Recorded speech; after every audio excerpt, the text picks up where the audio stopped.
This time, I'm talking about symptoms within causes that I wrote and spoke about a good long while ago now.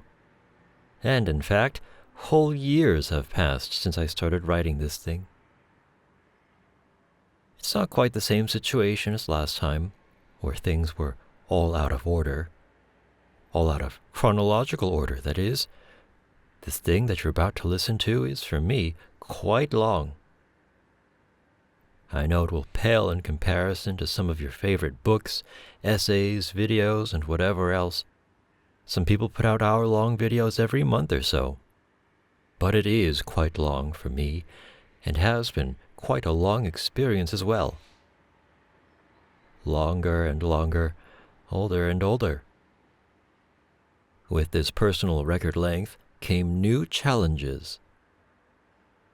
One challenge was keeping track of everything at once. I know I am not alone when I say that I don't usually write outlines for my personal work. I don't keep notes. This works for me when I'm writing something that could be read aloud in, say, 20 or 30 minutes' time, all at a comfortable pace. Habits are what they are, though, and to push beyond their constraints is to invite an opportunity for self-review. In this case, I had to get over the fact that I often closed a Word document one day and then opened it up the next, only to find myself reading the ramblings of someone who wasn't exactly a stranger, more like a long-lost acquaintance, or maybe someone from a past life. This frequent disorientation eventually became a blessing to me, for wherever confusion resided laid a clear target for improvement. Not to say that all confusion, all disorientation has been done away with, but that's just how things go. Another challenge, less pressing yet simultaneously more distressing than the last, was a gradual loss of conviction over time. I felt myself caring less and less almost every time I opened up this text to continue it. There was a point where I felt ashamed for no longer being the same person who started writing this, ashamed for no longer being that person with conviction, with a drive to say something. It was almost something of a self-betrayal. I think I have come to terms with it. I do not regret being or having been one way or the other. Once more, then, a beginning. This time, I'm talking about subjects which exist within larger ones. All the usual disclaimers apply. When it seems as if what you're hearing is an argumentative tangent, then it is my hope that, after having gone off course for a bit, I will right the ship. I do this because sometimes it feels right to me that I must force myself to go the wrong way, the incorrect way, even past the point where I have realized that the direction in which I'm traveling is not the one I want, until this diversion ends in a dead end. I must reach these dead ends, or rather, I must stumble ahead through a fog that obscures a road that has already been well trodden by countless others throughout time, until I reach an end that I know exists, but which I cannot simply take for granted does exist. These dead ends are not waiting for us. We cannot assume that they are there, even if others have told us exactly that. Sometimes we must confirm the existence of these dead ends for ourselves, wherever and whenever we have the luxury of doing so. Sometimes we must go down a path that we have been told exists, but then find that this dead end does not in fact exist at all, and that at the end of this path is not more road beyond what you expected. Rather, at the end of this path might be a sign, written and planted there by you, that says to go back the way you came. When it seems as if I'm only offering caveat after caveat, then I hope that you might have some empathy for and perhaps sympathy with me. For is it not the case that we often say 4, 5, or 6 things in hopes of getting our thoughts across, only for us to be accused of not saying the first, second, and third thing? Oh, but I get ahead of myself, for is it not also often the case that we say the first thing or the last thing, only for us to be accused of missing the first or last thing, or to be accused of saying the complete opposite? By all means, point out all the 7s and 8s and 9s you can think of for today, for it is good practice for all of us, but you know what I mean. Sometimes holes in arguments are what you perceive them to be. Other times, they are intentionally left open as an expression of faith in you, in either your competence or your compassion.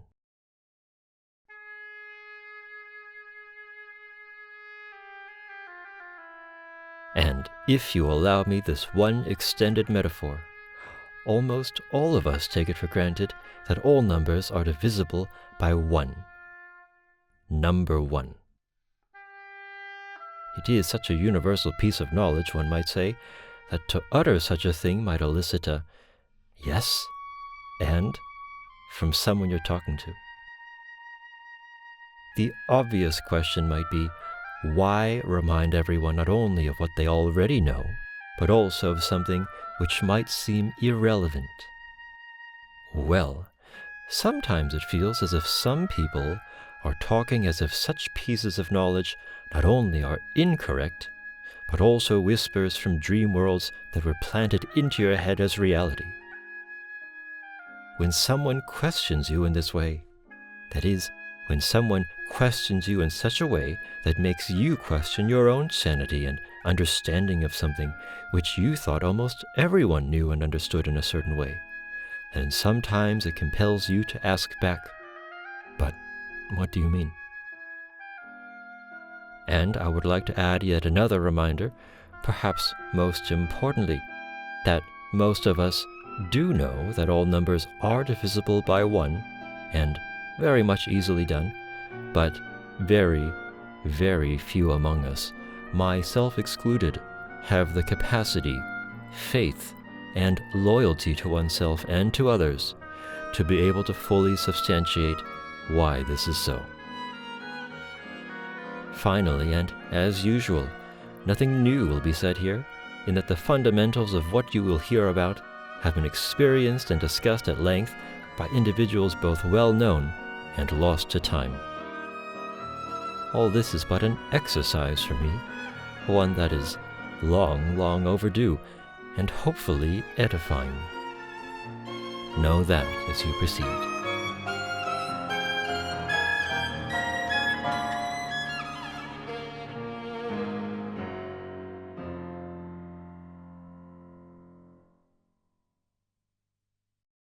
There you are, listening to my voice, and here I am, the one who has taken responsibility not only for the words that I am currently reading aloud, but also for the manner in which I read them. What a ubiquitous kind of situation the two of us find ourselves in. There is little unique about it. But what of it? Someone has a voice, someone uses it. Someone wants to say something, someone says it. Someone says something, someone listens. That's what happens all the time. Or is it? Obviously not. Plenty of us want to say things. Plenty of us want to make our thoughts heard. Plenty of us have a voice.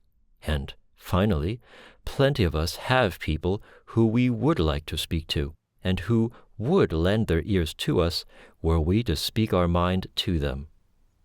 But it is also the case that there are also plenty of us who would like to make our thoughts heard, but, for whatever reason, our voices seem unable to keep the attention of many that we would want to reach.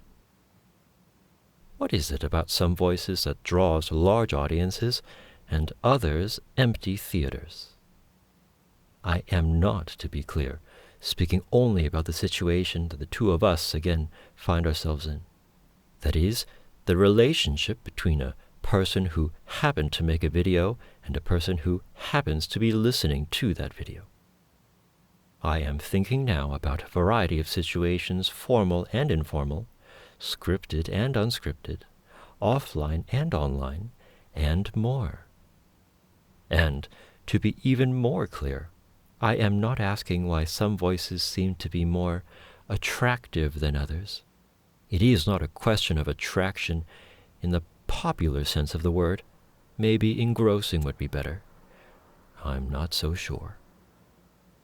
Whatever it is, I think many of us know that not all instruments are made to play the same music, nor are all instruments played equally, nor are all instruments made equal.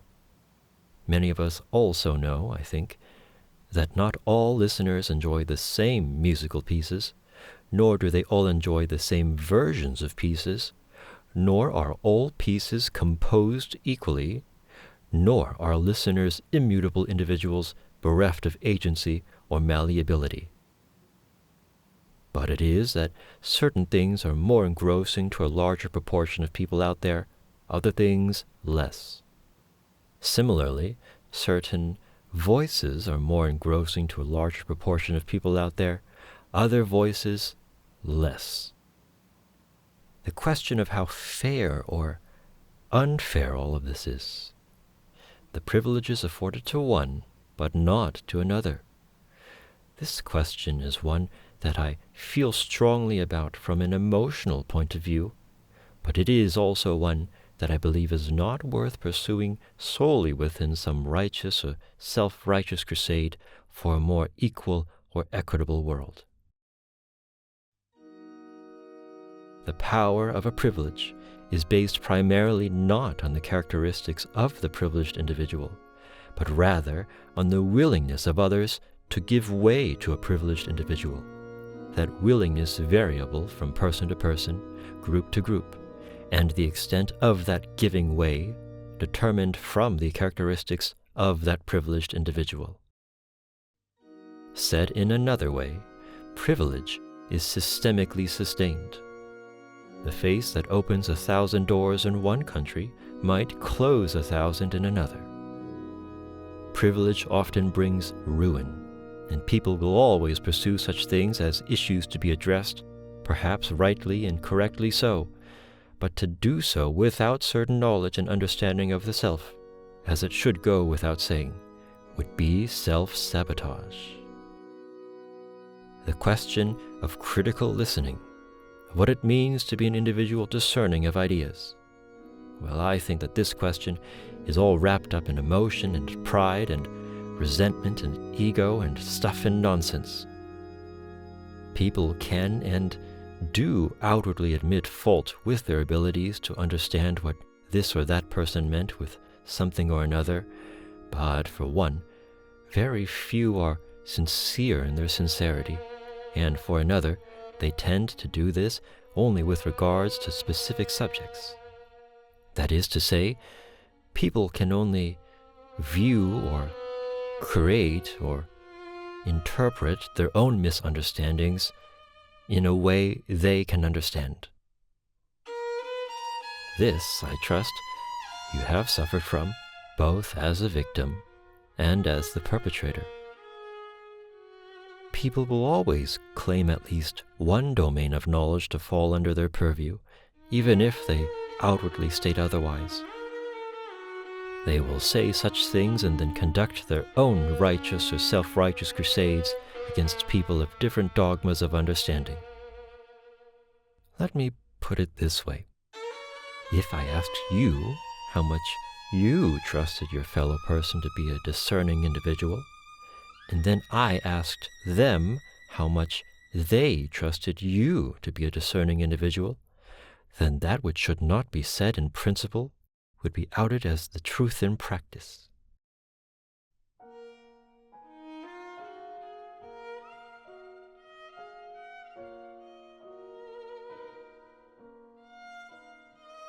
Many trust their fellows only up to a certain point and in certain domains.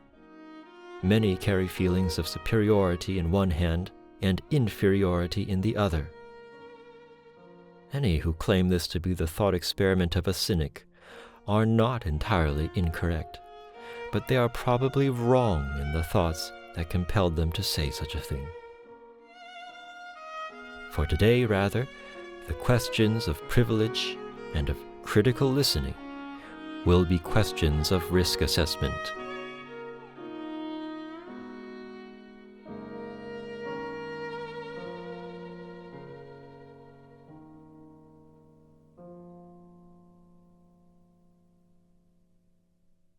For quite a while now, I've been a bit sensitive about the ways in which people take advantage of their voices in all sorts of situations, in ways which may benefit them rhetorically, and in ways that they have every right to.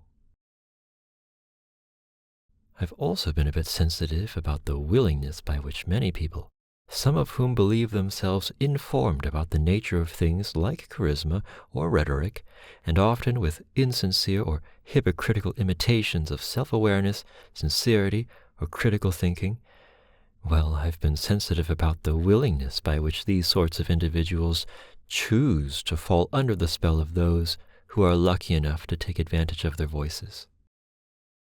Finally, I've also been sensitive about the ways in which these same people, these willing victims, take advantage of their own voices in ways which perpetuate those same insincere or hypocritical imitations of self-awareness, sincerity, or critical thinking.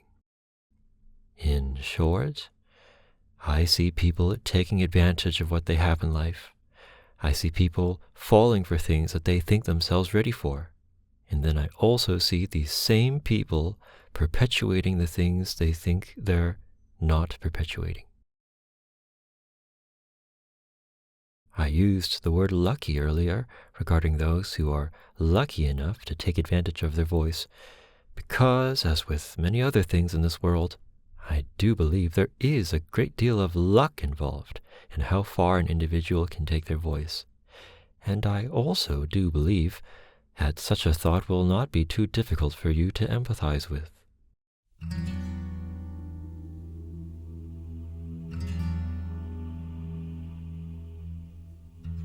I think many of you will have some sort of reaction, guided by what you've seen or heard in life when I say that, generally speaking, and as an example, people with deeper voices have some sort of privilege over others. I'm not sure if open secret is what I'd call this, but it is something that seems to float around. Kind of like how we all also know that, again, not everyone is born with a face that opens 1,000 doors. So too with certain kinds of voices, of certain timbres, of certain accents, of certain intonations, of certain words, and of whatever else. Some individuals are born with certain timbres of voice that might be called advantageous in life, but these same individuals might also read and speak in such a way that most people would find tolerable at best. Some individuals might have tongues that would be otherwise characterized as silver because of their timbre and intonation, if not for the fact that they spoke with an accent that inspired prejudice and belittlement. Some individuals might write speeches with the best of them. No doubt their personal grasp not only of language, but also of intonation and of the hearts of others, informing much of how and what they write, but alas, all of the other qualities of their voice fail them, and ultimately they write only for the pleasure of other orators. Now, I could end these examples and their implications here, but that would be a bit dishonest of me, and you would see through my act immediately. Every other combination and conclusion that you can conjure up is just as valid, and it would be foolish of me to portray things as either or. Some individuals are indeed born with certain advantageous timbres, but disadvantageous everything else, and they go on to lean onto their timbre as a foot in the door, while trying to improve other aspects of their voice. So too is it that many individuals recognize that the only thing going for them, the only option in a reasonable amount of time, the option to start with, perhaps, is to develop their intonation, and sometimes this means imitating intonations that they themselves find tenable as best they can. We could sit here all day thinking up even more of these sorts of things, but of course, we shouldn't need to. The stuff that you can find on the site you're watching this on is material enough. Situations and cases like these are plenty, and sometimes we bear witness to individuals finding relative success from otherwise largely disadvantageous starting grounds. Even those who most of the time feel like they have nothing going for their voices sometimes find the right things to say, or the right ways to say certain things, to attract certain kinds of audiences. And as we know, the audience is seldom a monolith, even if it does sometimes feel that way. But more than that, audiences are seldom discerning when it comes to style over substance. From our collective memory that, again, pretty faces can and have inspired the highest forms of foolishness. All it takes is a certain cocktail of things which make up that thing called charisma for someone to buy into whatever it is you're selling. And as you yourself bear witness to on a daily basis, as you yourself are witnessing at this very moment, those who feel a lack sometimes try and compensate and improve their position in various ways, sometimes in ways which they may feel are the only ones available to them, while those who feel that the wind is at their backs will try and sail as far as they can while it lasts. And it is that sometimes these two sorts of people are one and the same.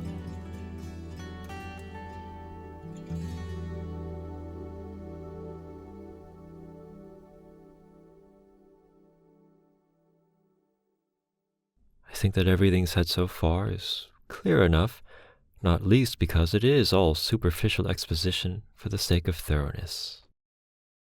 I believe that privilege, vocal privilege, is not only a matter of being blessed with certain physical characteristics of your vocal cords or your oral posture or things like dental and orthodontic health. I also believe that it is not only a matter of being blessed with certain innate aptitudes that are more difficult to discern at a glance or two, such as being more predisposed towards being able to imagine what other people might be thinking, or towards being able to imitate certain intonations in more accurate or precise ways. As we intuit most of the time, it is a bit of all these things and more.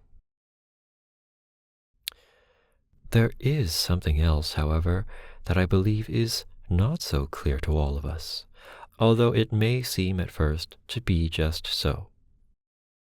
Indeed, and outwardly, a nice or serviceable voice can sometimes confer the similar sorts of privileges that a nice face can too.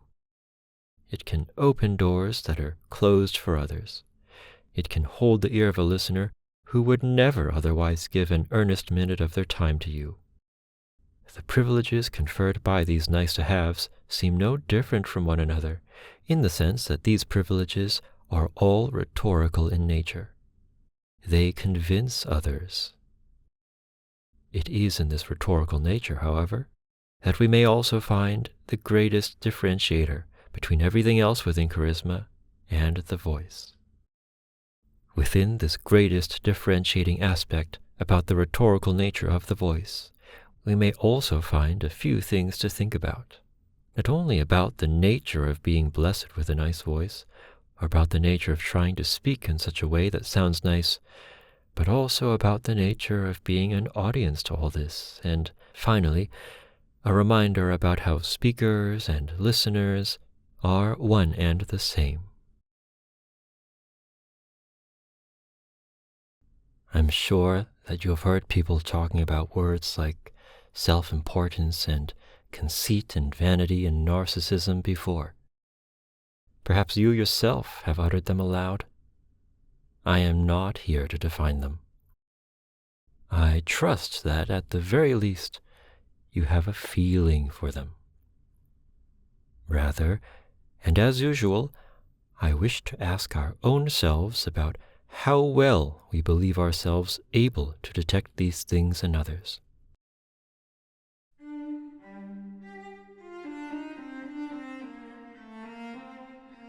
How well do you believe yourself able to detect these things within your own self? How often do you react with some amount of disdain towards those who you believe self-important, conceited, vain, and all that? How often do you feel at risk of becoming such and such a person, if ever? How much do you trust your own feelings on the matter? How did you evaluate yourself so? Why did you do so? I think you can infer from the tone of my voice, at the very least, that I believe most answers to these questions would be suspect. But I also believe that your answers are ultimately, and in an edifying sense, less for me and more for yourself to consider.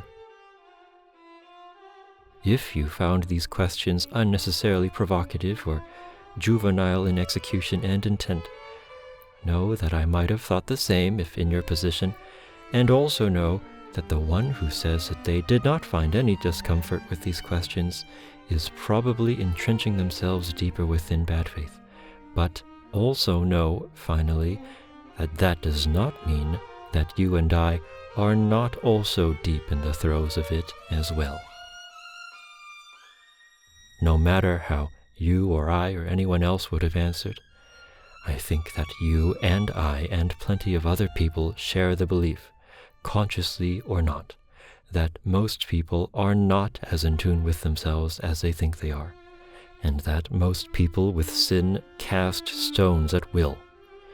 Most of us believe, consciously or not, that the world is full of self-righteous hypocrites who believe others to be self-righteous hypocrites.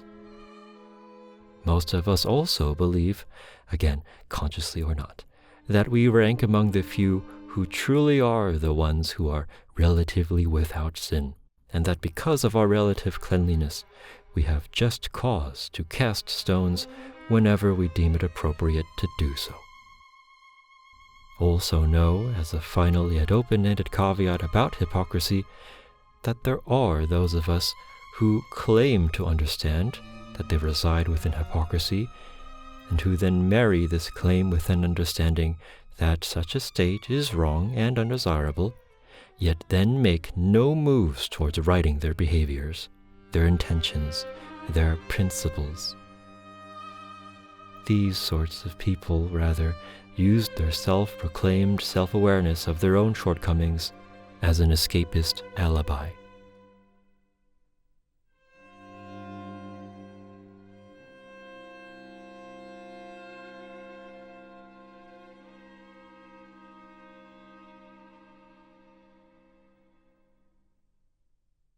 To go further with this line of thought is something from yesterday. All I need from it for now is a certain acknowledgement of hypocrisy, that, again, we cast stones at others for a million reasons.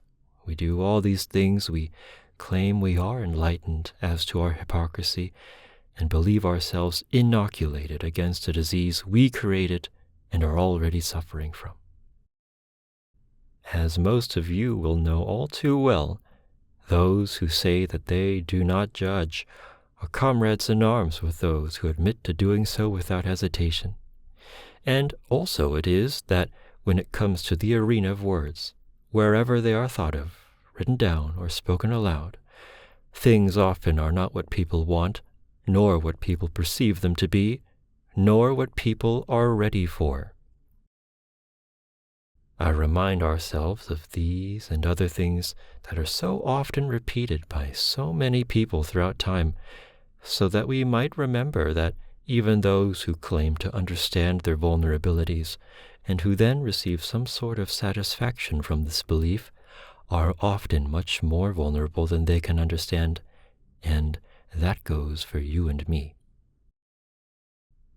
This is one of those things which I personally believe at the moment is less a problem to be solved, less a fact of life to overanalyze and romanticize in a tortured artist sense, and more a condition to come to terms with and deal with the best you can, like a sickness that you cannot get rid of. To problematize it, or to romanticize it, or to over-intellectualize it, is to make it infinitely more difficult to understand. However, to take it for granted as an excuse is also infinitely terrible.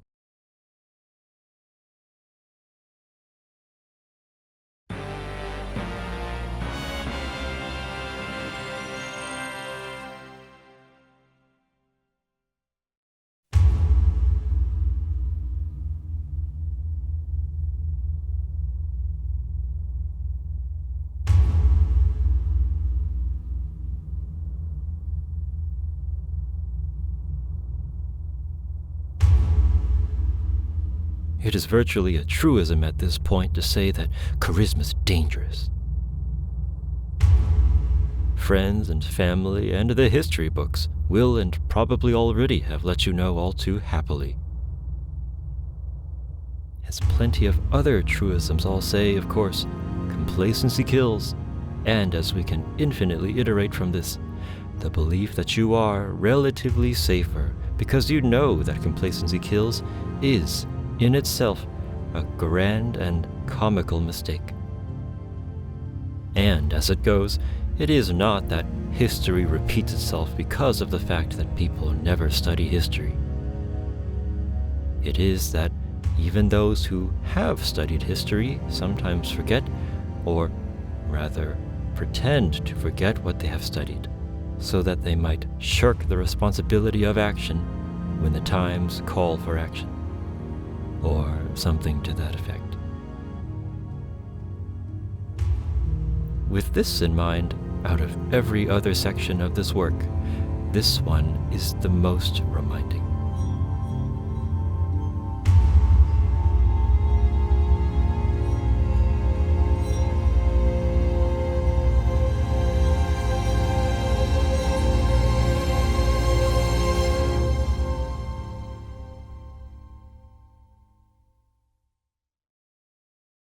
A while ago, I spoke about the dangers of rhetoric.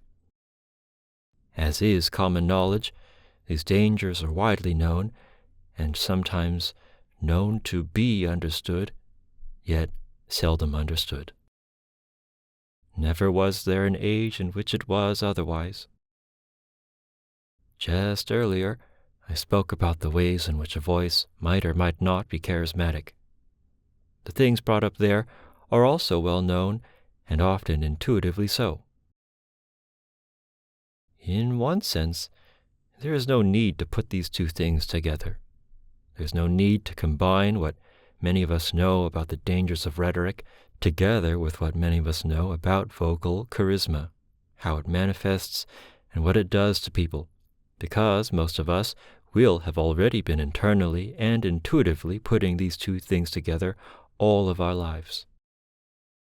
In another sense, however, we would benefit from an explicit combination of these two things together, precisely because of our complacency out of habit, our habit out of complacency. We shall now speak about why charismatic voices sometimes feel especially rhetorically dangerous for listeners. Is it because of the sheer proportion by which voices deliver rhetorical words? In other words, is it a pure game of numbers?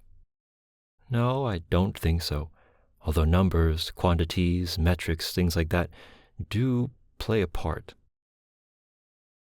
Is it because some of the most powerful, if not the most powerful rhetorical words of our time were delivered by voice?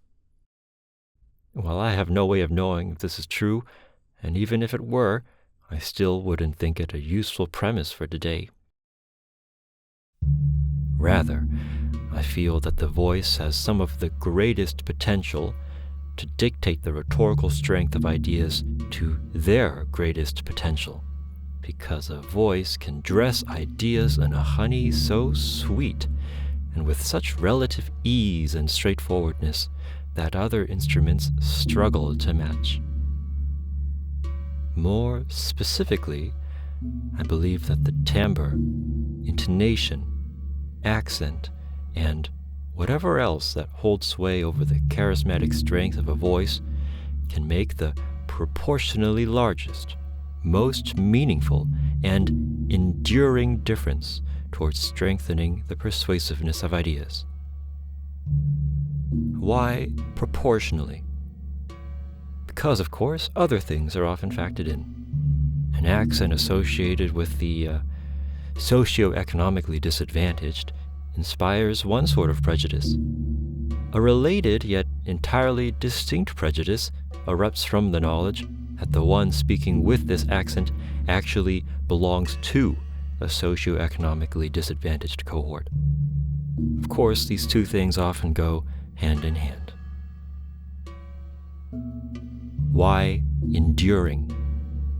Because, it seems to me, sometimes a pretty face gets a foot in the door, but then one realizes that the rest of the rhetorical package accompanying that face falls a bit flat, whereas other times a not-so-pretty face avails itself to a hesitant first-time viewer, only for the voice attached to that face to reel in that viewer and keep that viewer reeled in for the long haul. And why meaningful? Well, just a feeling.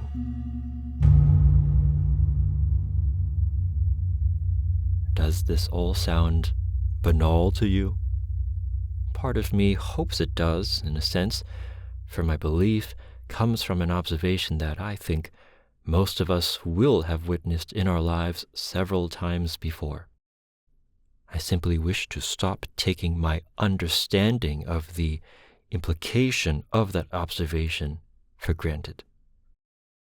I think I must make it clear to you that I am not here to devalue forms of communication that are not the spoken word.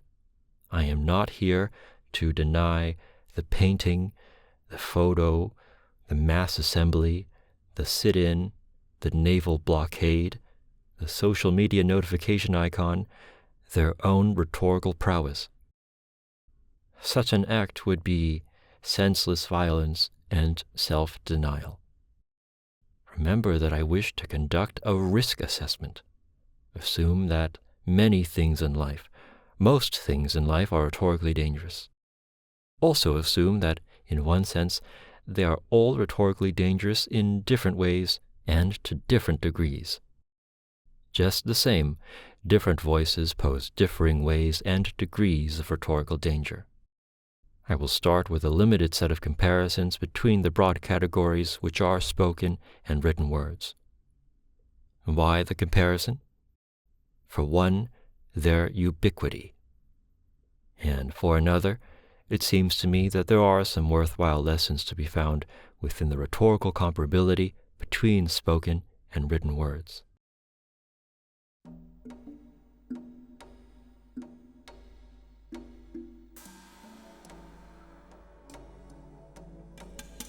A listener often chooses to listen, chooses who or what to listen to, and chooses the context in which they perform the act of listening.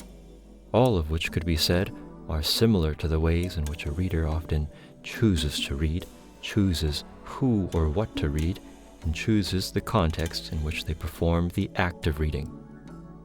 These acts of choosing are almost always accompanied by foreknowledge of the thing delivering words to you, of what these words being delivered to you might entail, or of the context in which the delivery is taking place. In this way, rhetoric and perhaps charisma have already reared their conjoined heads, because few readers would start a book, few listeners would watch a video from someone who they didn't already believe possess either information worth considering or the capacity to convince them of seemingly new ideas or positions, unless, of course, this reader or that listener was only doing so out of expectation that they would probably derive some sort of satisfaction and self-validation from being unconvinced by some unconvincing ideas, somewhat like a bully. In one sense, it doesn't matter what actually happens, It only matters what people expect to happen. Said in another way, we are prioritizing intent of the listener over the consequences of their actions for now. And, of course, one does not accidentally come across and then finish a dialogue by Plato without any foreknowledge. One seldom bumbles into Holy Scripture.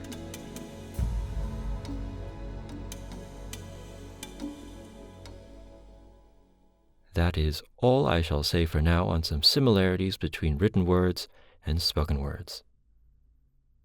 As for differences, I'd first like to share an image that I cannot shake. Rather, two images that I cannot shake. One of a large school of fish floating, docile and still in the water, as a fisherman moves in to scoop the fish up one by one at a leisurely pace, and another image of a school of fish that seem almost happy to swim into the net, the fisherman struggling to keep up the pace as he tirelessly empties each full load of fish into the icebox on his boat, only for some fish to start jumping right out of the water and into the icebox, as if taking advantage of the fisherman being occupied, in order to bypass the fisherman entirely. The icebox is full of fish. It can hold no more. The boat itself is filled with fish, and more fish seem to be flopping into it by the second. The fisherman can only stand and watch with amazement, his mouth agape.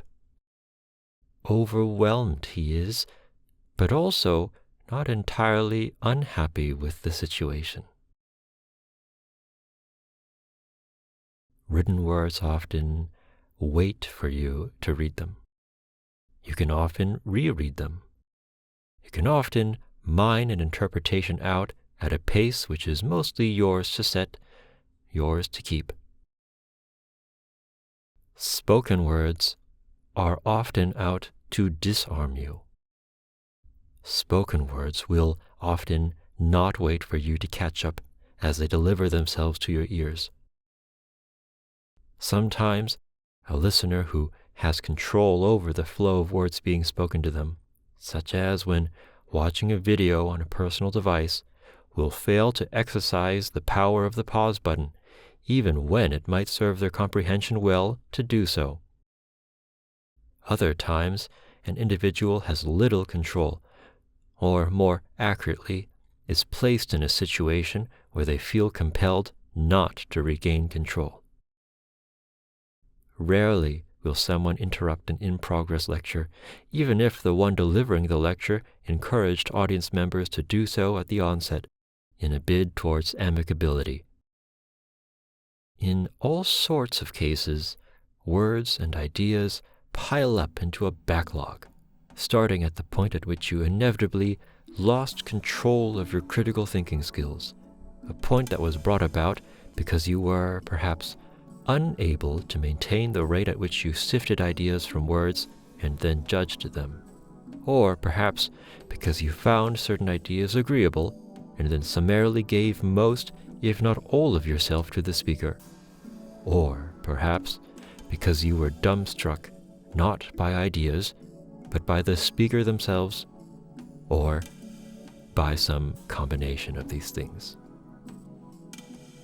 Spoken word is out to circumvent your defenses, not by brute force, and not by convincing the better part of yourself to surrender, but by posing as a Trojan horse delivering a set of ideas that you may or may not find agreeable had you otherwise came upon and considered them yourself, but which you may feel compelled to find agreeable, with or without much substantiation on your part, all under rhetorical influence of the words that delivered them to you. The rhetorical coloration that a voice can exert upon ideas may not only be extremely effective at persuading the listener, as we know, but also perceptually immediate in such a way that often weakens our vigilance against the threats of charisma, privilege, sophistry, and whatever else upon understanding. Now, what is the difference between these two things? On one hand, an individual is persuaded by someone else. On the other, an individual takes in ideas in a manner which is not wholly logically sound for the purposes of understanding. Said in another way, you might be persuaded by someone to adopt their ideas, but the upstandingness by which you adopt those ideas is an entirely separate matter, and often it is that people are lax on both fronts. A smoker might be convinced to give up one vice only to jump into or fall back on another one.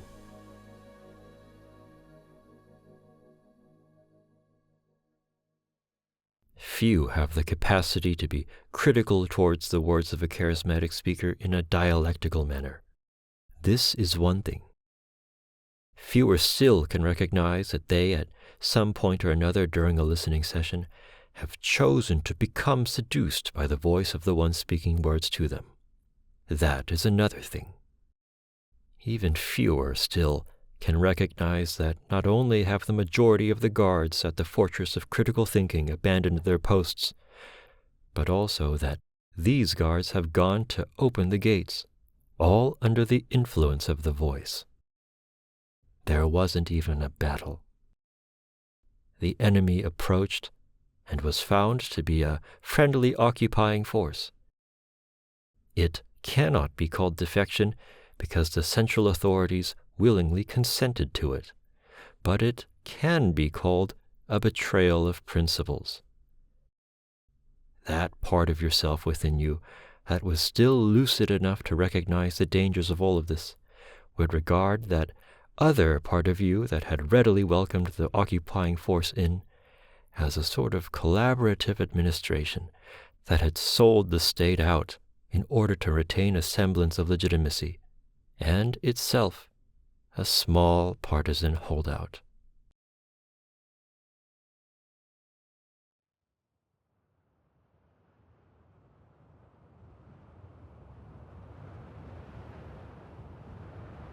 Music comes close to the rhetorical effect of a charismatic voice, with the way a piece, even one without words, can deliver ideas to you, or rather, with the way a piece can remain rather amorphous and inconsequential in its significance and meaning to you, until it meets either a critical juncture in your life or a nostalgic memory of a critical juncture in your life, at which point it transforms into a vessel, a mirror, a conqueror of your highest joys in life, your deepest grievances towards the world. A nice voice might not have as quick a rhetorical effect on the listener as music, to be sure, but with music, it is often the case, it seems to me, that the listener is convincing themselves of a rhetoric not wholly found within the music, but one instead that is created by and within the individual, and then copied and surgically inserted into the music, at which point the individual then listens to the rhetoric that they themselves created. Or, at the very least, perhaps it is that music provides the fertile soil in which we then plant the seed, or something like that. Dismiss it all as projection, a recognizable and fairly well-known concept, at your own peril. Is this not the same with the voice? Is it not that the listener of a blessed orator inserts their own thoughts and ideas into the words that are already headed their way? Is it not, then, that the listener of a blessed orator is not really listening to the ideas of another, but rather that the listener is listening to their own ideas spoken by a surrogate voice? Well, sometimes it must be, but I will speak more of that a bit later. For now, it seems to me that it cannot always be the case that listeners are listening to their own ideas spoken by a surrogate voice, because unlike music, the blessed orator is sometimes out to sell you information and knowledge hitherto foreign to you. It is thus highly unlikely that you would be able to integrate this foreign information and knowledge into yourself as understanding. Other times, a blessed orator is out to sell you an understanding of information and knowledge that you already possess, but we should already feel why understanding is utterly unsellable by another person to you. Of course, the listener still has every right to feel correct, to feel enlightened, to feel right, superior by proxy. In this way, the rhetorical effects of music on an individual are more comparable to the effects of someone blessed with a nice voice upon themselves. And as a final yet inconclusive thought regarding music, things like lyrics or prior knowledge of a composer may augment the overall rhetorical strength of a piece, but an individual ultimately chooses to buy into the ideas contained within these things in a different manner. That a piece exists to be listened to means that it exists as a thing for an individual to potentially take advantage of for the purpose of convincing themselves of an idea that they themselves are the most responsible for creating. Of course, the same goes for anything in life.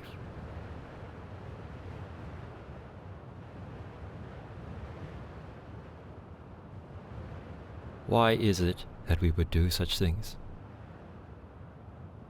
This, I think, is one of the chief points of this risk assessment.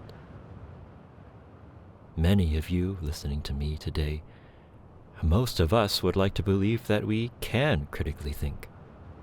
Even those of us who sometimes outwardly, sincerely admit to being simple-minded are, at some level or another, intentionally expressing the aesthetics of someone who is self-critical, self-aware, and honest enough to admit their own simple-mindedness to others. Even the one who never utters a single word to another person about their own insecurities, their own doubts as to their own self-worth, can be guilty of indulging in a bit of pity-seeking conversation with themselves as a means of feeling a bit more self-aware, a bit more grounded in everything, although these and other similar behaviors sometimes lead to dangerous, if not fatal, consequences for the individual and those around them. But, once again, these are ideas from yesterday. What is important is that most of us would like to believe that we can critically think, and even more relevant for today is that most of us would like to adopt the aesthetics of someone who can critically think. When we encounter ideas that seem to be new, many of us would prefer it. No, it would be more correct to say that many of us would prefer the aesthetics of it, that we were either unconvinced or convinced of these new ideas only after a reasonable amount of thought and deliberation. To be clear, I am not here to call people pigs who would eat whatever is poured into their trough, for I am one of the many throughout time who want to tell others to recognize their own subjective objectivity, their own authentic inauthenticity. Rather, I want to state clearly that many of us want the aesthetics of criticality, of receiving good ideas and then hearing these ideas out, considering them and then taking them in, or of receiving bad ideas and then also hearing them out, considering them, and then rejecting them. We want to feel as if we are being critical. We want to tell ourselves that we are critical. We want to be able to tell ourselves that we are critical. The obvious irony here is that many of us do not have the desire nor the capacity to first hear ideas out and then consider them and then finally decide what to do with them. It is obvious that to be critical is not a prerequisite for being able to inform others and our own selves of our criticality. Nor is being critical a prerequisite for being able to feel critical. For these sorts of people, that is, for you and me, words spoken from a blessed orator are indeed a blessing. From a certain point of view, a blessed orator performs several acts of charity at once, but here are the two I think most relevant. First is that they impart the aesthetics of critically formed ideas to spoken words. Through some vocal characteristic or combination of vocal characteristics, so that the listener may have an easier time adopting those ideas as their own. Second is that they act as surrogate thinkers for listeners to vicariously incubate and adopt thoughts and ideas within, so that the listener may disown the blessed orator and their words later down the line should things go wrong, without any acknowledgement on the listener's part that they had done such a self-serving thing. It must be made clear the distinction between the aesthetics of critically formed ideas contained within spoken word and ideas that may or may not be critically formed that are contained within spoken word, although I believe that the distinction has been made clear enough merely by me saying it as such, and perhaps by reading the two things side by side. As an aside, though, I must mention the effect that things like spite and jealousy can have upon a listener's perception of a charismatic speaker. Forget for now the uncharismatic speaker who becomes the target of bullying. Now there is a charismatic speaker who, for some reason or another, earned the ire of a certain listener. Their vocal charisma now works against them.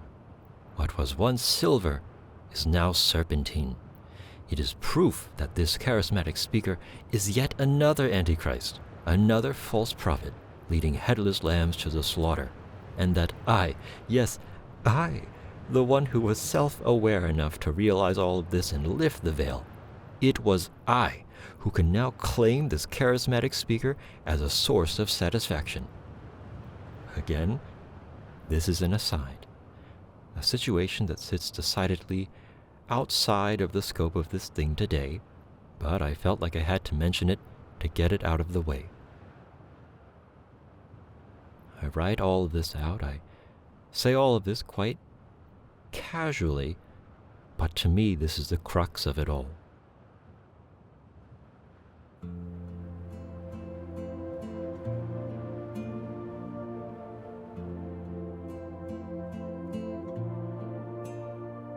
Blessed orators can present a great risk towards our understanding our own selves, not because they are convincing, persuasive, but because we create a false reality using the words they speak.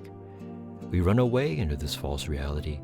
We abandon notions of personal responsibility as it pertains to criticality and self-criticality, while telling ourselves that we have assumed a self-imposed mantle of responsibility towards becoming more critical and self-critical.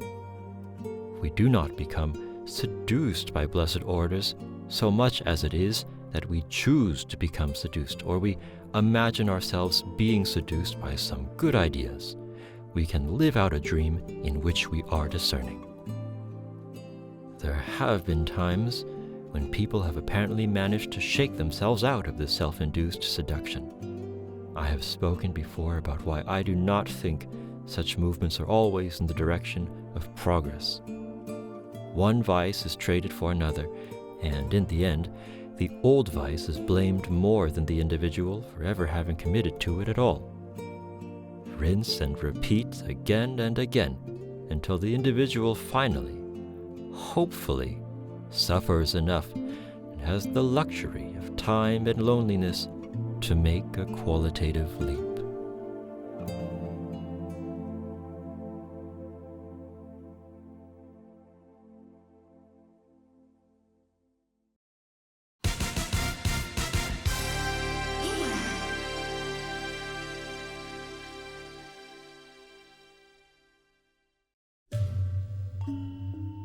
Plenty of us have dealt with self-importance before, both in others and within our own selves. plenty of us have heard of the word associated with the name of the one smitten by his own reflection. So too, with ideas like conceit or vanity or whatever else you can think of that is similar in nature. In one sense, all of these ideas are familiar to us, but in another sense, all of these ideas are mired in an ambiguous suffering, because although these things can afflict suffering to a great depth, the exact nature of the afflicting, of the afflictions, and of the afflicted are often obscured both by victims who themselves were already indulging in self-importance as a means of coping, and by aggressors who see no reason not to continue their indulgence, and who would claim, upon being challenged, that they never intended any harm upon others, just as a well-adjusted individual of upstanding character should say. What of it as it relates to the voice? What of it as it relates to the speaker? Well, it's easy enough for us to tweak our tale of Narcissus just a bit, so that rather than falling in love with his reflected visage, he becomes infatuated instead with his own voice. Thus, instead of being transfixed by his reflection, which stays in place by no effort of his own, or rather, which stays in place by his decision of not moving, and which would disappear if he were to finally make the effort to move away from the surface of the lake, our Narcissus, in love with his own voice, would have to continually make use of it, make more sound, more words, more music to his ears, all to continually affirm and reaffirm for himself his admiration for his own voice. It is self-love that persists only through the conscious effort of the individual, but it is also a self-love that can only persist through a tiny bit of faith in one's own self. Why is that? Narcissus cannot speak forever. In the moments where our Narcissus hears nothing, he has nothing to admire. He has lost the object of his affection. What is there to admire then? He despairs, all is lost. But it is not so, for he remembers what drove him so madly in love in the first place, his own voice. And he only need exercise those few muscles, those few organs just once more, in order to find again his object of affection. Indeed, in those terrible moments in between one phrase and the next, the love Narcissus has for himself persists within a great faith in one's own self, a faith which is then rewarded when he speaks to create that thing which becomes the object of his love, a faith which must then return once more in order to bolster Narcissus, to prevent him from truly losing himself within despair at having lost the most wonderful thing of all.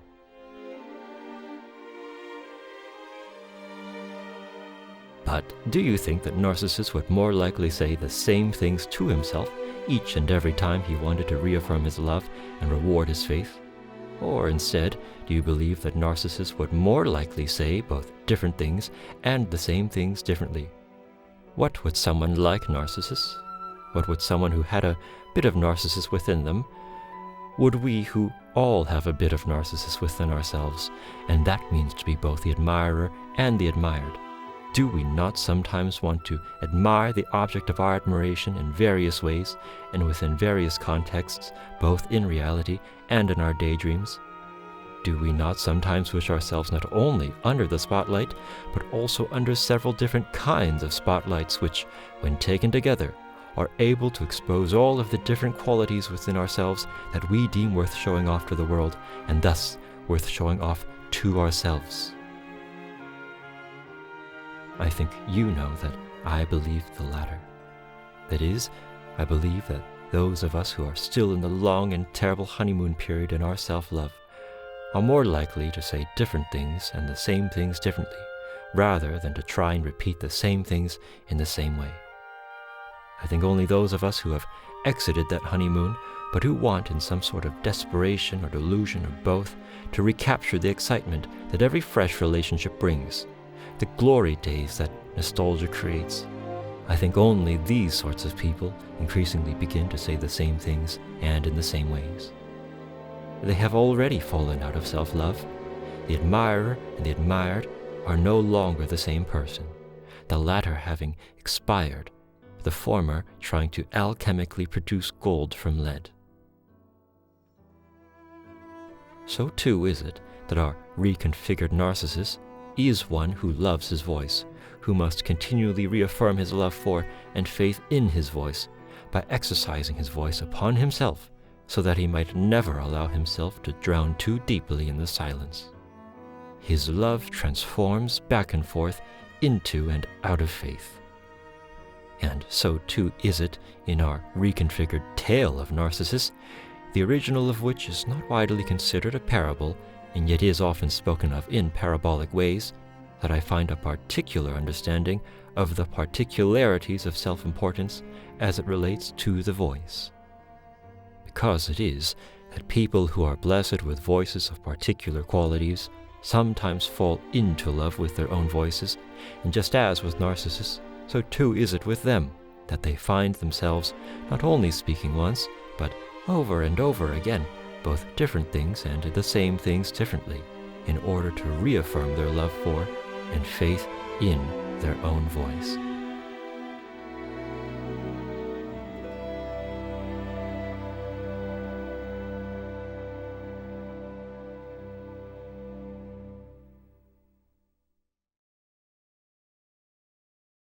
This is, at least for me, all clear enough, and it becomes easier for me to think about when we relate all of this to the rhetorical arena. In fact, I had started this whole exercise with the desire to try and explain to myself the ways in which blessed orators and people who think themselves oratorically blessed become persuaded not only by their own voices, but also by the aesthetics of the ideas and arguments conveyed within. And there is at least one difference between a narcissist and a someone like you and me that I must acknowledge. Narcissus did not have, nor did he need, a tangibly external audience. His own person, the idea of himself, and the idea of tangible audiences as company were all more than enough. You and I, however, have access to all sorts of external audiences, both online and offline, real and imagined. People, and even some of the ostracized among us, can and always do find an outlet for their words. As we have long known from bad faith, an audience is fuel to the fire that already burns bright without one. And so, in a certain sense, there are many of us out there who are in much graver danger than Narcissus. And, really, there are many of us out there who are in much worse a position than he could ever work himself into. Or maybe not.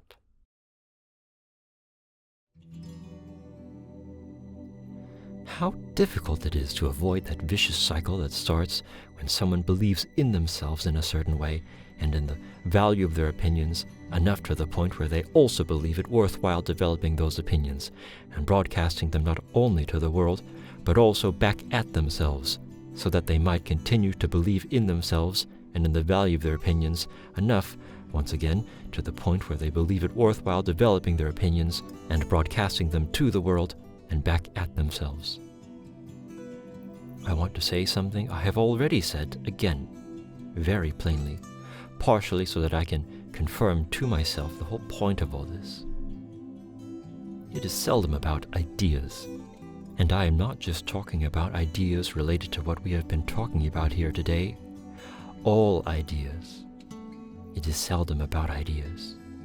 It is often about the aesthetics of ideas, the aesthetics of believing in ideas, the false satisfaction of knowing that you are such and such a person who believes in good ideas and who can develop them and speak crumbs of truth to others under the self-important illusion that you serve a higher calling in life, embodied by the best of thinkers from yesteryear. Some part of me cannot accept how banal it sounds to say all this. I am deeply dissatisfied, and yet that other part of me says otherwise.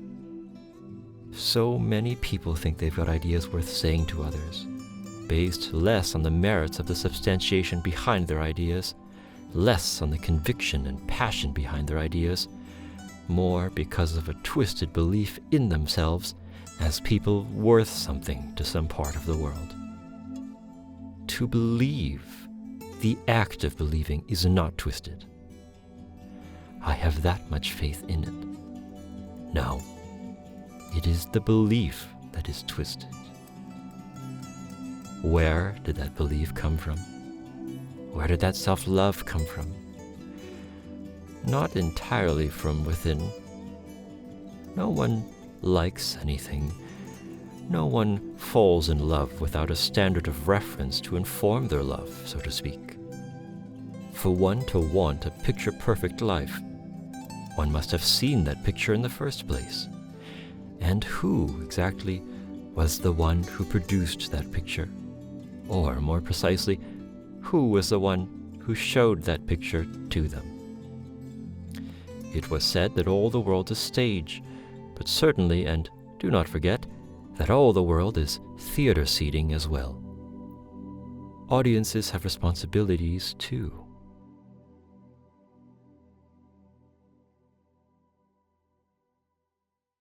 I'd wager a guess and say that few among us have ever explicitly claimed to have audience fright. But now that I've gone and put these two words of audience and fright together, I think that the idea resolves itself quite clearly. Many of us have had audience fright before. That self-consciousness that some of us get when sitting close to the stage, close enough where we feel as if the performers can see us, make meaningful eye contact with us. That self-consciousness that some of us get when sitting close to the front row, right in front of the teacher, close enough where it becomes impossible for some of us not to feel as if we should act as respectfully, as diligently as possible, or as is common enough, close enough where it becomes impossible for some of us not to feel as if we should act uninterested, bored, rebelliously disruptive.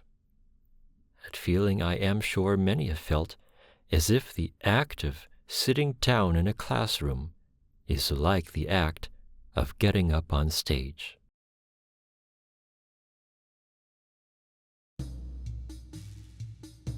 What I just said should already give you a hint as to where we are headed.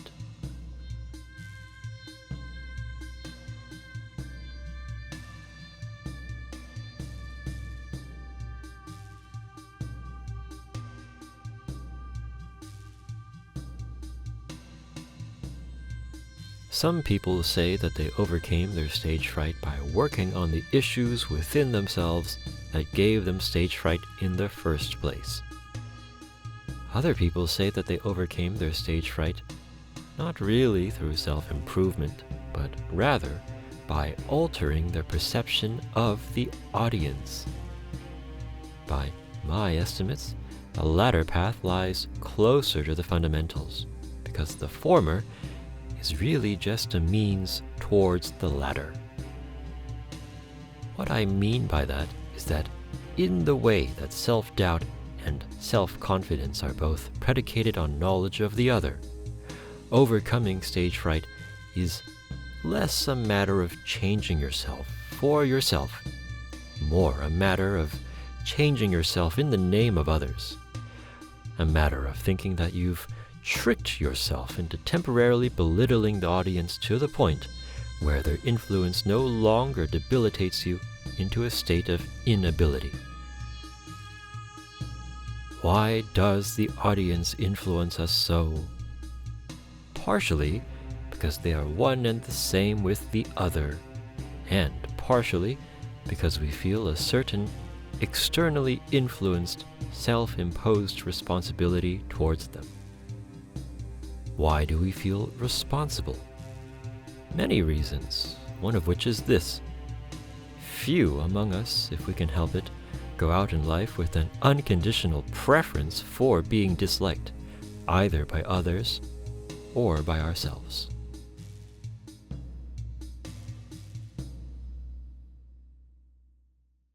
Stage fright is a fear of failing some self-imposed responsibility towards the audience.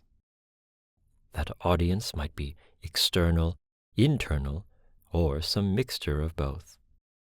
One can overcome stage fright by changing oneself to the point where failure to fulfill this responsibility is perceived as improbable. One might also overcome stage fright by downplaying, if not outright denying, responsibility towards the audience. At all times, a performer is very much aware that the audience has agency.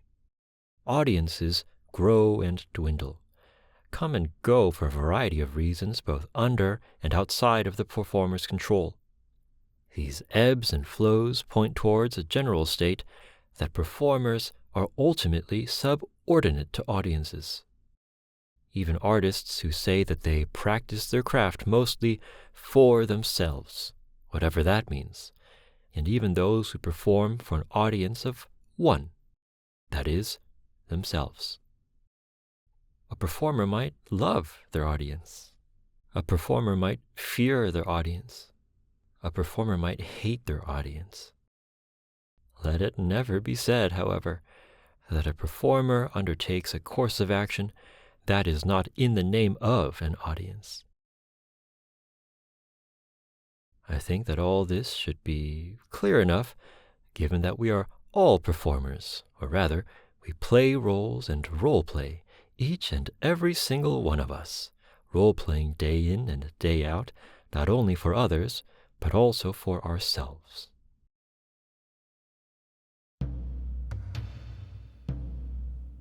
Can audiences fear performers, though? I think so. I think audiences can sometimes feel uncomfortable, if not outright threatened, when whatever it is on stage reminds an audience member of the fact that they are also a performer. This does sometimes happen when some people point mirrors at others, or when some people become reflections, or when the audience member makes a connection where there might not have been one intended by the performer. However, unlike the initial position of the performer, the initial position of an audience member is not one of fear. This distinction is, I think, important to keep clear in our minds.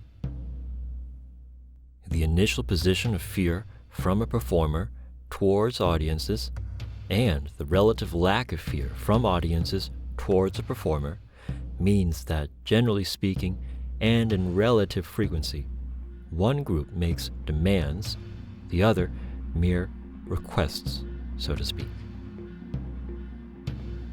Speaking about such things reminds me of feelings other people have talked about regarding servants and the served, about how easily servants can pretend to forget about the dehumanization they suffered at the hands of the served, while momentarily shifting into that very role, about how precisely the served know how to inflict maximum dehumanization upon the other, precisely because dehumanization is a great act of empathy we are all capable of. It also reminds me of how, as you are intimately aware, we love to assign ethical and moral responsibilities onto others, all while failing to follow these responsibilities ourselves.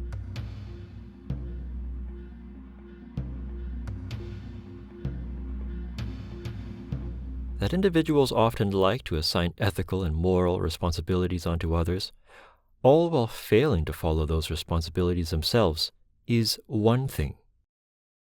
For my tastes, though, it is infinitely more digestible than the fact that, often enough, individuals also deny that they themselves have these responsibilities at all. This latter manifestation of hypocrisy is much more useful for what we are about to talk about. If I may simplify it, oversimplify it perhaps, I might say that some people think that they're here only to receive and not to give. But of course, when the time comes and it's their turn to give, they'd appreciate it if people in front of them were giving as well, and, well, there you have it. I am not, at the moment, arguing for an increase in brevity from speakers, nor for an increase from attentiveness from listeners. It is the hypocrisy of those who are hurt by the lack of attentiveness by others that is my starting point, because oftentimes it is that individuals playing the role of listener will deny that they have certain responsibilities towards speakers.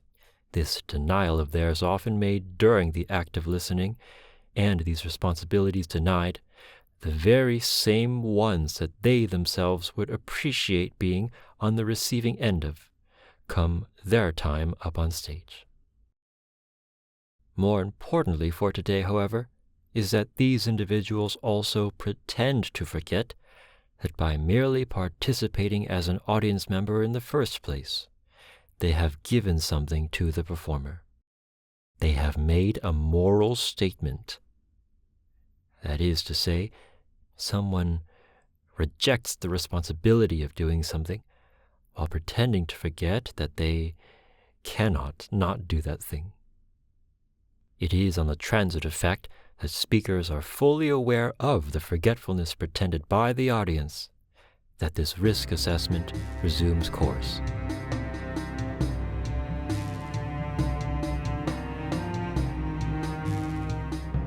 Where does the danger posed by listeners lie?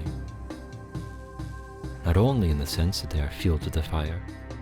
That is to say, it would be too broad a stroke to say that listeners pose dangers to speakers because of the fact that it may appear that their participation in an audience indicates an approval for one or several different things being done by the speaker. It would also be insufficient to only say that the danger could be expressed as a misplaced ego boost or rhetorical endorsement, although these things certainly are dangerous.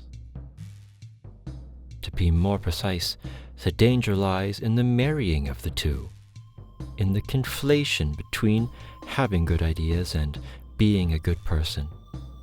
That is to say, the speaker receives an unwarranted and misleading ego boost from the audience directly towards the rhetorical ideas that he or she is speaking aloud. The truth of what an audience member actually believes is irrelevant in this case, unless there is mutual communication and an understanding between a spectator and a performer regarding the disapproval of the spectator in the performer. Participation in an audience is enough to constitute a sign of approval for the rhetorical ideas being spoken aloud that, past a certain variable aggregate threshold alongside the responses of other audience members, give psychological pleasure to the speaker. Let me put it another way. If you had a friend who had some sort of performance lined up, and then you attended this performance as a sign of support, well, that's all there is to it. The damage was done. Some of us would be better off with 1 or 2 ego boosts, to be sure, but I'd wager that many of us would not.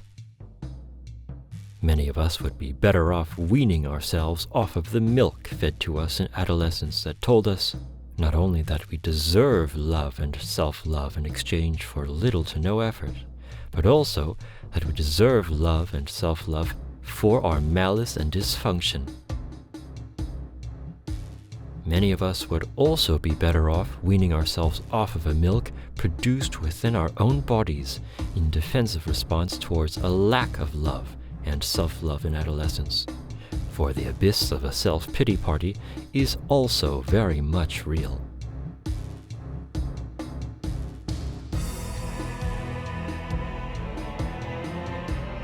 Individuals and groups of individuals have been raked over the coals enough for a certain tacit understanding of what it means to endorse things by association.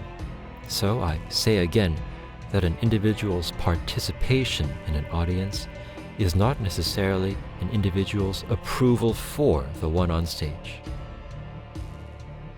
For today, what is relevant is that participation is a sign of approval for the rhetorical ideas and moral character of the one on stage. to return to the idea of responsibilities for a moment then. Who is more responsible in this situation? The one seated in the audience or the one standing up on stage?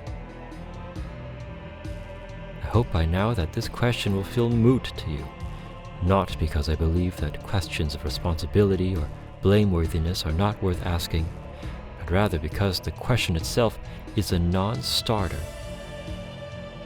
It is not a question of who is more or less responsible, because division between the two parties involved is an illusion. Individuals willingly came together to perform in a masquerade that masquerades as a performance with an audience.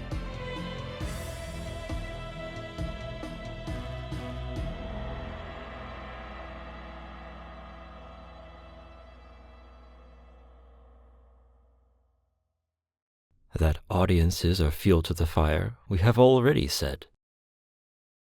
That this fuel is one that wants to burn is an important qualifier that we must attach. It is simple enough to understand that any audience significant enough to bolster the ego of a speaker poses a potential risk towards that speaker understanding themselves. This risk is only heightened when that speaker is a charismatic one, because although audiences are often wont to cast speakers as self-insert characters, that is, although audiences are often desperate to offload the ethical responsibility and burden of thought onto other people, they become all the more willing and able to do these things when presented with charismatic speakers. And because of this increased willingness, it might be said that the more charismatic the speaker, the more likely they might find themselves mired in this terrible feedback loop.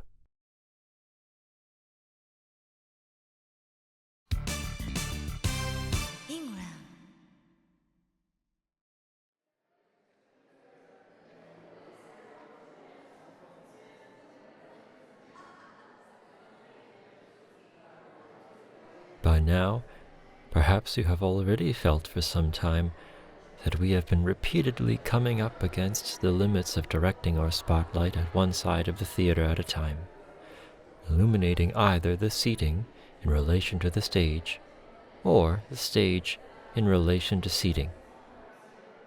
I believe, with some hesitance, that we can now leave that behind and turn on all the lights and make clear that the boundary between theater seating and theater stage, the proscenium, has been nothing more than a useful technicality that shall now be cast aside. We can simply take everything that we have already gone over and put it all together. To be clear, it is not that we are now going to proceed with both performers and spectators in full and equal view. In a way, we have already been doing that this entire time, sometimes explicitly, other times implicitly. Rather, and as you might have guessed, we will now soon proceed without an overbearing distinction between them. Someone might very well have questioned my decision not to demolish at an earlier point my differentiation between the theater stage and the theater seating. And indeed, if I were someone listening to a similar work that was created by someone else, there is every chance that I would have similarly critiqued someone else for not starting at this point. I myself had tried to do such a thing at outset, or rather, I myself had tried to begin this whole thing under the pretense that there was no such difference, and then argue forward from there, because, emotionally speaking, that was where my thoughts had always been before writing. In other words, I had wanted to begin where I had ended. As I have said elsewhere, however, the satisfaction of beginning at the end would have had as edifying an effect as someone skimming through an abridged encyclopedic entry of Socrates, shutting the book closed, and then proudly proclaiming, "Verily, the only thing I know is that I know nothing." That is not very edifying an effect at all. Now, That is not to say that this end comes as a surprise to anyone, and again, as some of you may have already picked up long before, the end was already stated throughout this work, and now that I read back through it, several times in fact. Chalk it up to the possibility that perhaps I succumbed to the very thing that I had warned myself against years ago. The fact that I committed several grievous errors along the way towards a dead end that I knew existed at the end of a long road, all obscured by fog.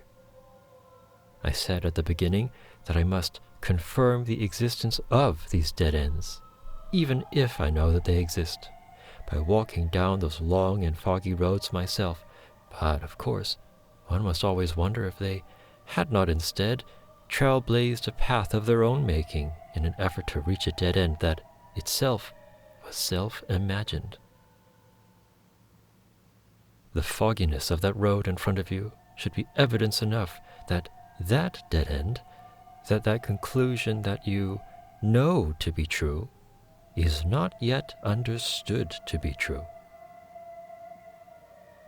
In an effort to end up somewhere you already know, you must trace back your steps, or more accurately, more hygienically, you have to begin again and again, and then sometimes begin again in the middle of something, and then sometimes restrain yourself from introducing the end in too large a capacity much too early, under the assumption that you might not even end up where you had wanted to go. Well, for better or worse, and as far as I can tell, I have indeed arrived where I had started. The end.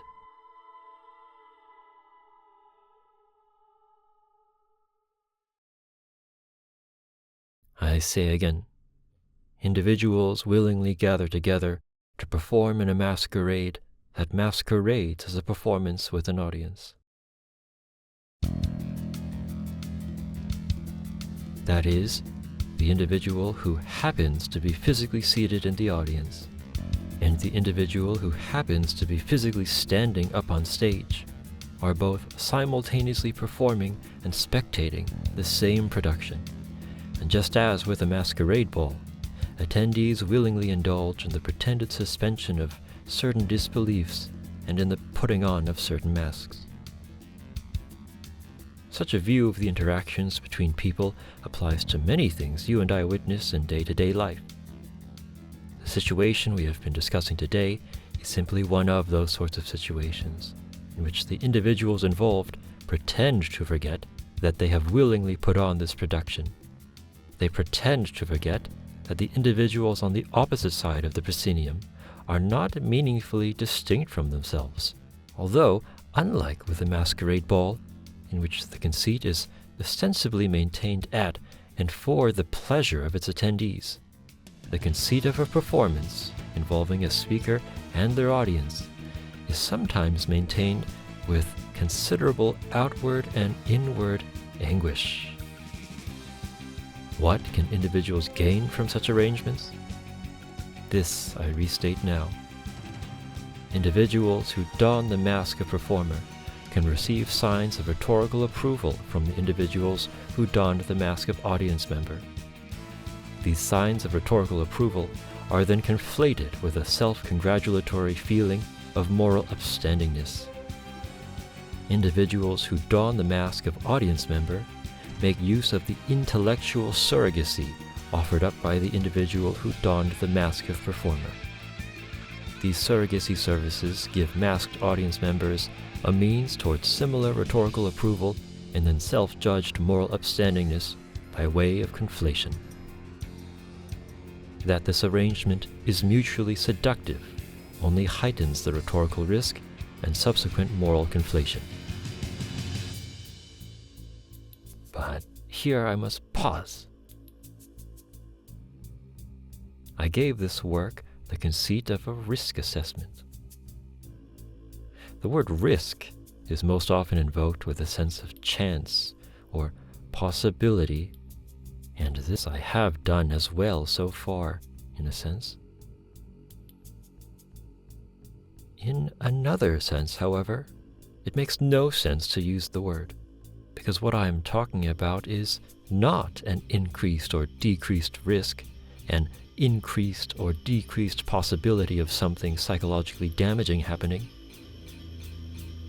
Rather, I have been writing under and substantiating the belief that something psychologically damaging is almost always happening, the severity of that damage depending on the vocal charisma of the individuals involved. As it pertains to semantics, all of this I should have realized several thousand words ago. And so I must apologize to you. It isn't a risk assessment at all this thing. It is a damage assessment.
Voices innately disadvantaged in several ways can still find rhetorical footholds if the individuals in charge of these voices find the will and the way to do so. This is a specific example of the general being that those innately disadvantaged in life can still find ways to negate, reverse, or take advantage of their disadvantages. This, I trust, most of us here are very, very aware of, because somewhere along the line, the contents of this descriptive statement above turned into something of a precept, that being, we ought to find ways to negate, reverse, or take advantage of our innate disadvantages, our deficiencies in life. This many of us swear by. Closely related to this is another precept, that we ought to find ways to get the most out of our innate advantages. This, too, we swear by. If you have not already done so, then I would have you consider the following.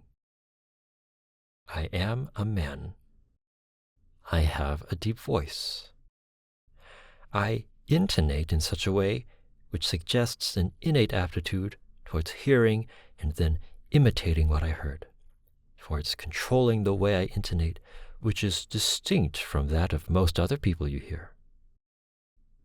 I speak English in a way which suggests I was born or raised in North America, or somewhere like a military installation, or privy to the services of some exclusive private international school in a country outside of the Anglosphere, or something else to a similar effect.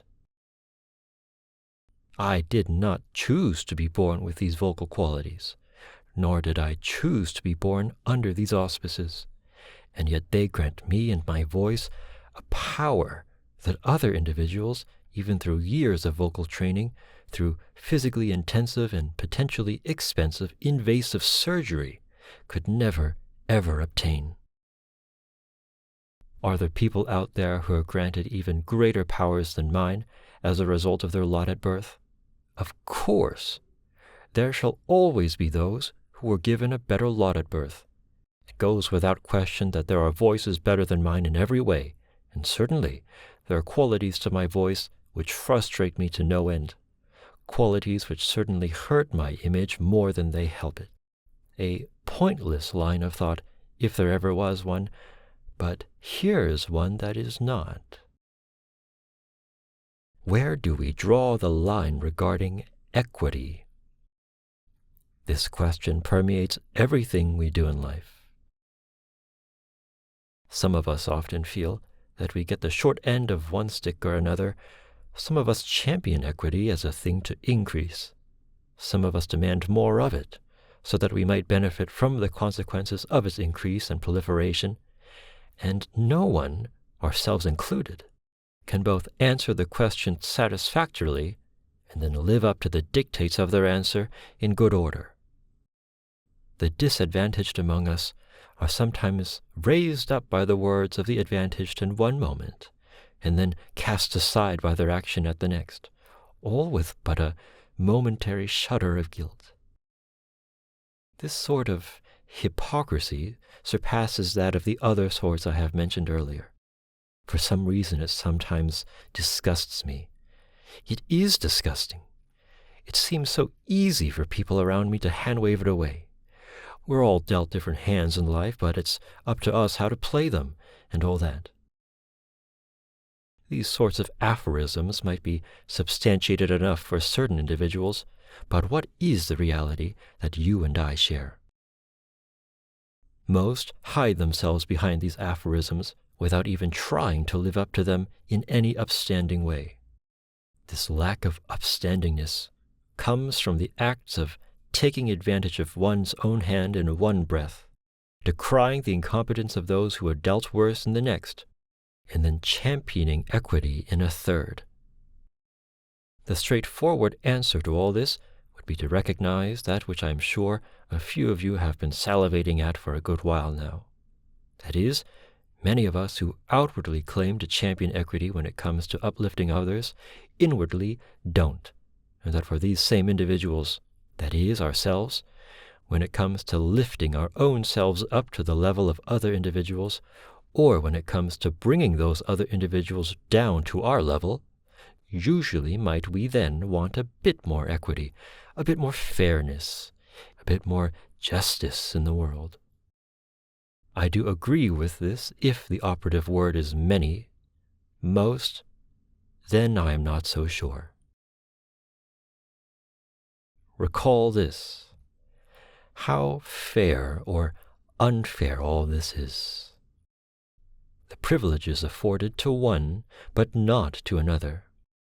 These questions are ones that I feel strongly about from an emotional point of view, but they are also ones that I believe are not worth pursuing solely within some righteous or self-righteous crusade for a more equal or equitable world. I now say again, it is not a question solely of privilege, a matter of wrestling over under what circumstances people with innate privileges should be allowed or allow themselves to gain from their privileges without taking corresponding mitigating action. Even if the calculus required for these thoughts are burdensome, and perhaps unduly so, even if the methods of arithmetic themselves are debated over between various interested parties, it should still all be undertaken to the best of our abilities. Rather, and again, I see an open and closed case of hypocrisy in action, and its psychological consequences for all individuals involved.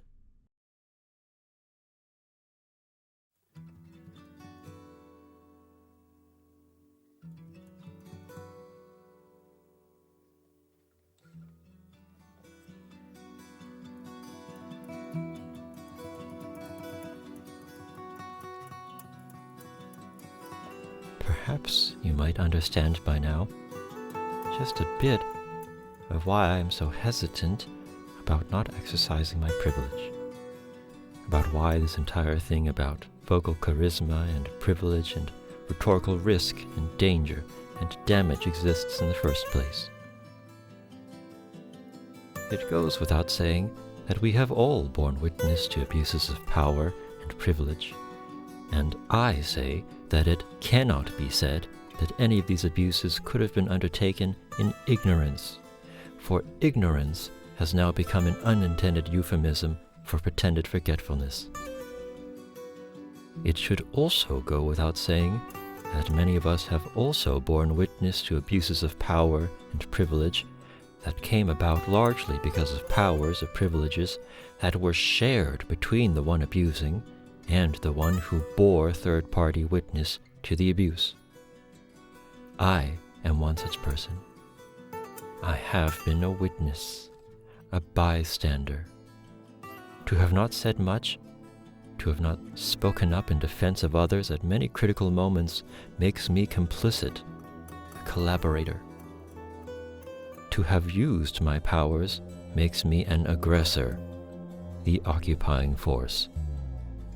Or that would be how I would view things unreservedly, but of course, my making this thing is a sign in and of itself that I still have my reservations. Are those reservations fueled, at least in small part, by cowardice? No doubt. No doubt at all.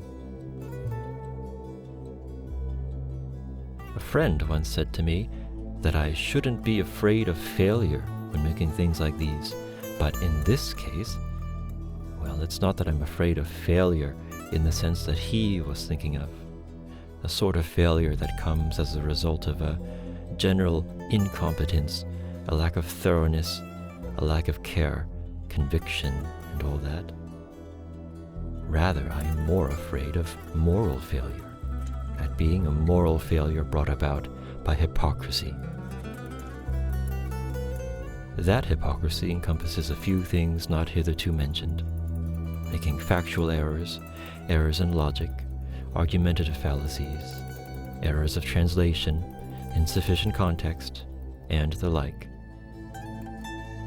It also involves, of course, the very same hypocrisy I just described earlier, of abusing my power and privilege, of fundamentally refusing to take personal responsibility for things, while believing that other people ought to. Another friend, upon hearing a bit of all this, said to me, "Well, if this is how you think about things, then you're going to end up never making anything ever again." The thought itself might sound ridiculous when spoken aloud, but like so many other things in life, the logical ends of certain widely espoused, yet seldom adhered principles might sound ridiculous when spoken aloud, if only because most have been holding their tongues and pretending to forget. I get the feeling that a small sliver of the highest is staring me in the face. I once heard, long ago, that perhaps the highest is not to understand it, it is to act by it. More recently, I once said this to myself aloud, as a means of galvanizing myself towards living a life that might be called more upstanding than it had been beforehand. And now, I fear I am unable to go beyond.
さつゆを口に含むように小さな命が芽生えてるこの体がただ悲しむの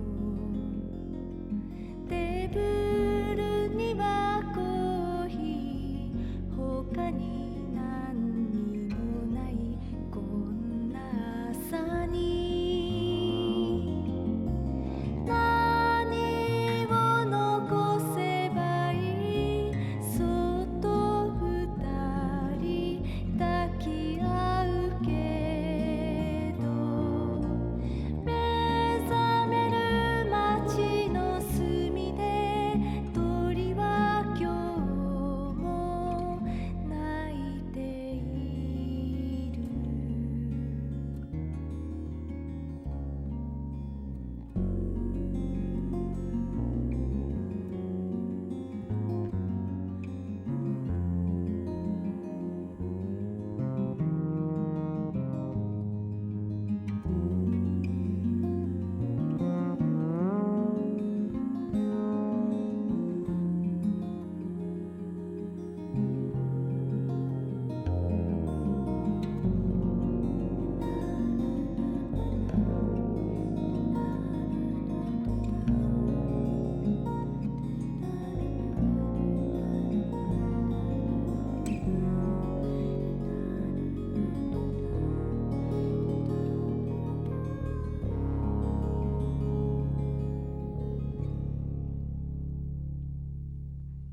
遠い国の丘の時代の上にも咲くあざみそんな風にいつか私たち強くなれるかしら窓